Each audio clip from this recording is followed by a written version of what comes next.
Hello children, today we will start with a new lesson in history. Chapter 2. The title of the lesson is New Kings and Kingdoms. Synopsis of the lesson. In today's class we will study about the Rashtrakutas, the GURJARA-PRATIHARAS and the Palas. In the previous chapter, we studied how the medieval period saw large-scale changes in the society. The medieval period is the period between the ancient period and the modern period. It encompasses the 6th to 16th centuries. So in the previous chapter we studied how the medieval period saw a large changes in the society. In this chapter, we will study how various kings and kingdoms came into India. As population grew and people started to travel for food, water and trade, they came across smaller and different regions. So as people started to move from one place to another for food, water and trade, they came across some smaller and different regions. Those who had the power and support waged wars, that is, they proceeded wars, and this is how newer and more kingdoms emerged. Emerged means come into view. Fertile land and usable land was in demand, and those who had acquired, that is, those who had obtained these fertile and usable land became rich, and they could control others who do not have other means of survival. So those people who had the fertile and usable lands, they started to control other people, those who had no other way to survive, that is to lead their life. As kingdom grew, the control over the people started to weaken. So as the kingdom started to expand its territory, the king was not able to control the vast kingdom. So therefore the subordinates were given regions to control. The greed and lust of power brought in competition among them and led to wars. So due to greediness, there was a competition among these subordinates, and finally it led to wars. Whoever won became a ruler. So in this chapter, we will study about how various kings and kingdoms came into being in India.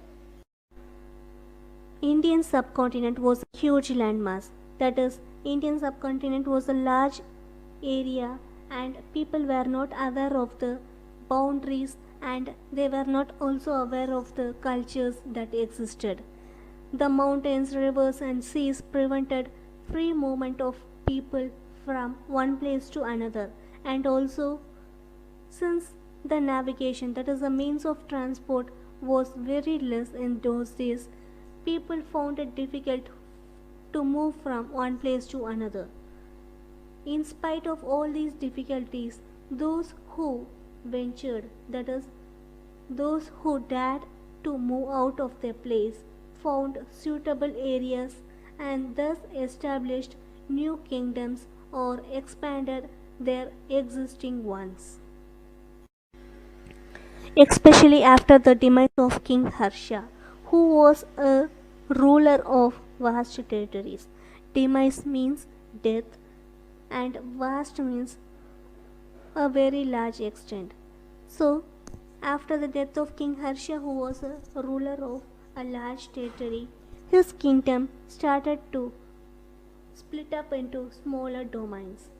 So, his kingdom was split up into smaller units, and thus it became weak without a central control. So, there was no proper leader to control the kingdom. So, therefore, it became weak. The subordinates of the kings. The subordinates of the kings are the person who were in the next level below the kings. These subordinates were either big landlords or warrior chiefs, that is, brave soldiers, and they were known as samantas. The subordinates were required to govern small portions of a kingdom. So, as we have already studied, the vast kingdom are split up into smaller domains, and the subordinates are required to govern these smaller portions. The samantas are supposed to give gifts to the king, and they have to help the king in the administration of the parts of the territory. The samantas were required to attend the courts of the king, and they have to provide military support to the kings when required, that is during the war. With time, the samantas, amazed, they started to gather money for their own need. So they started to accumulate lot of wealth and power for themselves, and they started to deceive their kings. That is, they started to cheat the kings to become independent. As the samantas wanted to become an independent ruler, they started to accumulate more wealth and power for themselves, and thus they started to cheat their kings. Those who gained independence declared themselves as Mahasamantas. So the Samantas who gained independence, they declared themselves as Mahasamantas.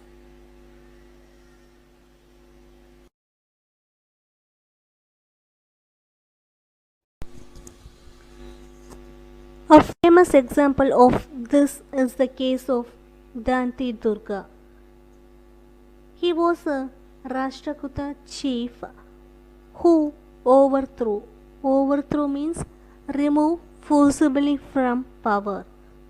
So he defeated the Chalukya king or overlord, and he performed a ritual. Ritual is a religious ceremony. He performed a ritual called Hiranyagarbha.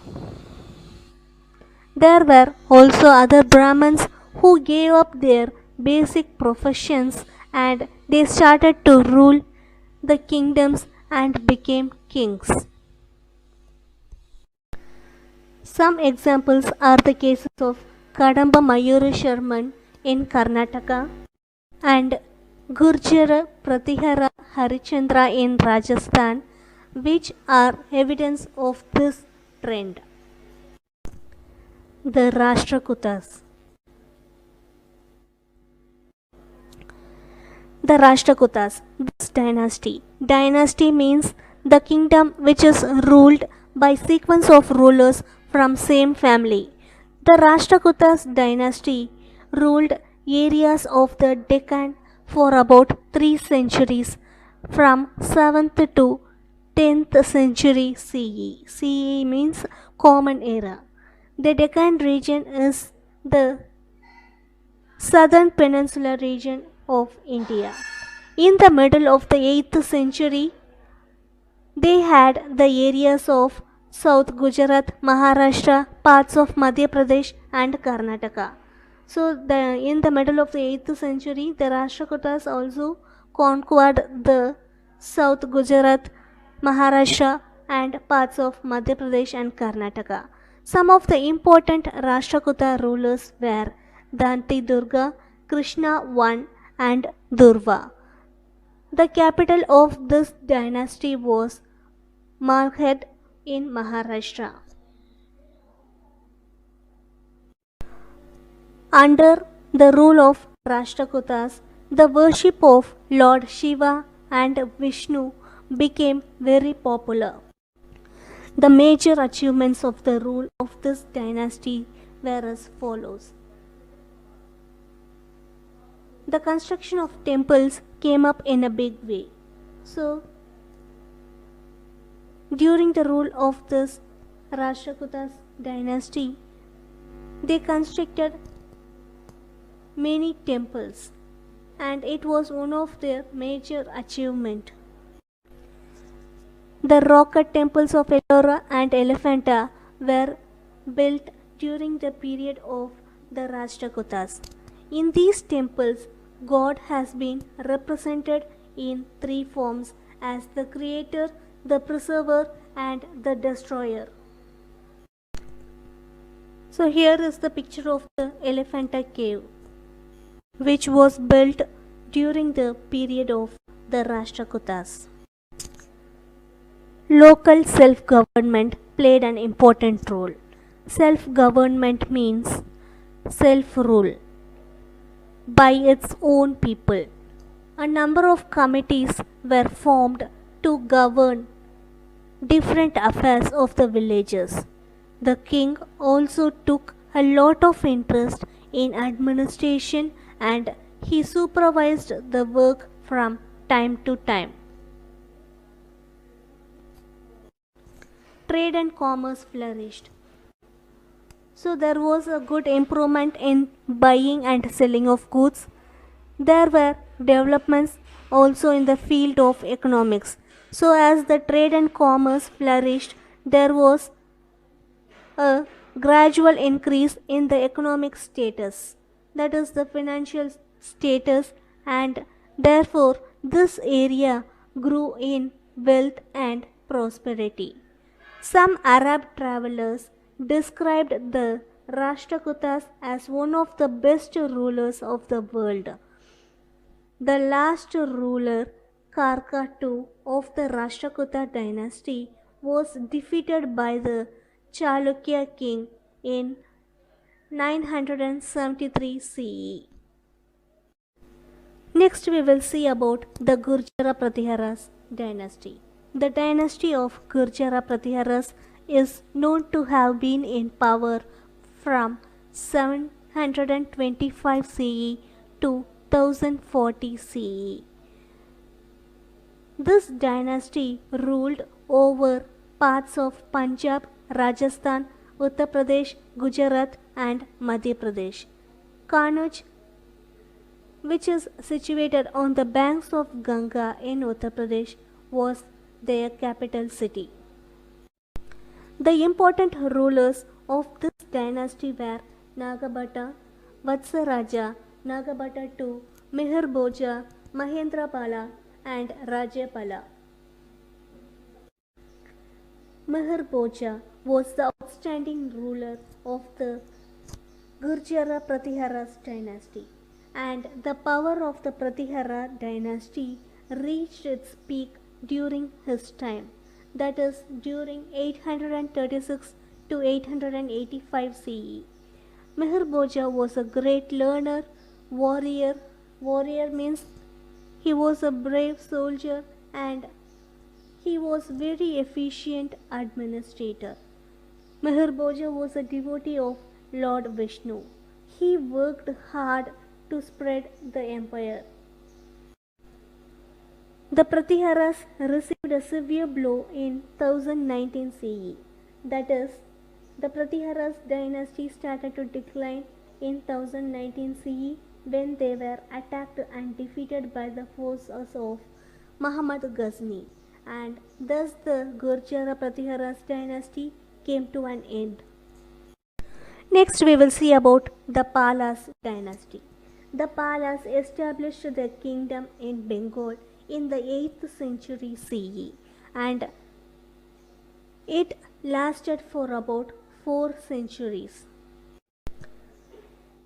The dynasty was founded by King Gopala and his capital was at Pataliputra. In modern days it is called as Bihar. The Palas dynasty had 17 kings during its period, and among them the famous ones are Dharampala and Devapala. This kingdom included parts of Assam, Bengal, Bihar and Odisha. The rulers of the Palas dynasty Especially the Dharampala and Devapala were good administrators and warriors. During their time, developments took place in the field of literature and learning. Vikramshila University was established by King Dharampala and it became a famous center of learning. This university also attracted students from different parts of the world. This university had a large and extensive library. Bengali literature also grew under their patronage. Patronage means financial support. Palas also revived Buddhism. Revived means gave new strength. So the Palas started to renew and give new strength to the Buddhism, and they built a number of monasteries. Monasteries are the buildings where the monks live. Monks are the member of religious community. The Palas at the same time they were also tolerant towards Hinduism. That is, they also showed some willingness towards Hinduism. The power of the Pala received a blow in the middle of the 12th century at the hands of Vijayasena, who was the founder of the Sena dynasty. So, in the middle of the 12th century, the Pala dynasty started to decline and it went into the hands of Vijayasena, who was the founder of the Sena dynasty. Lakshman Sena, who was another ruler of the Sena dynasty, was defeated by a Turkish invader named Bakhtiyar Khalji.